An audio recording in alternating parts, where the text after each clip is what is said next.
ધાનેરા પછી થરાદ તાલુકામાં પણ યુરિયા ખાતર માટે ખેડૂતોમાં રોષ। યુરિયા ખાતરની ભારે અછત વર્તાઈ। બનાસકાંઠા જિલ્લામાં યુરિયા ખાતરની ઉણપ, ખેડૂતોએ ચીમકી ઉચ્ચારી। બનાસકાંઠા જિલ્લાના ખાસ કરી સરહદી વિસ્તાર વાવ અને થરાદ તાલુકામાં યુરિયા ખાતરની ગંભીર અછત સર્જાઈ છે। ખેડૂતો શંકા વ્યક્ત કરી છે કે રાજ્ય સરકારની નિષ્ફળ નીતિઓ અને ઉદાસીન વલણને કારણે તેમને આ ભયંકર મુશ્કેલીનો સામનો કરવો પડી રહ્યો છે।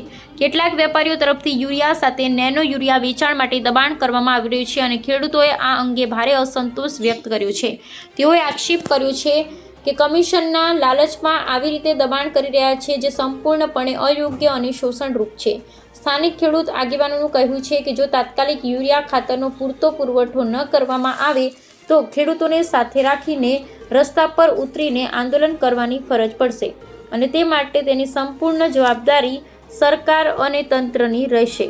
ખેડૂતોએ તાત્કાલિક સૂચના આપી છે કે તેઓ શાંતિપૂર્ણ પ્રશ્નોને ઉકેલવામાં માંગે છે, પણ જો અવગણના કરવામાં આવશે તો મોટું આંદોલન શરૂ કરવામાં આવશે।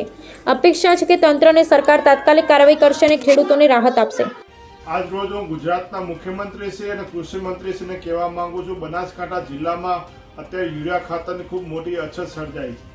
તેમાં પણ થરાદ વાવ પંથકની અંદર આ યુરિયા ખાતર મળી નથી રહ્યું। ખેડૂતોની ખૂબ લાંબી લાઈનો લાગી।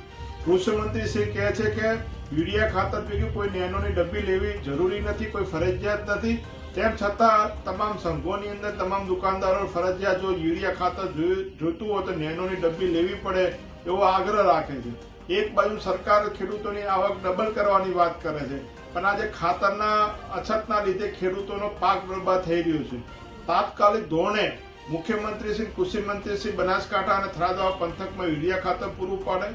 નેનોનું કમિશન માટે કરીને ખેડૂતોની આવક ડબલ થતા રોકવાની કોશિશ ના કરે અને જો આગામી સમયની અંદર જો યુરિયા ખાતર પૂરું પાડવામાં નહીં આવે તો ખેડૂતોને લઈને આંદોલન કરશું, એની જવાબદારી સરકારની રહેશે।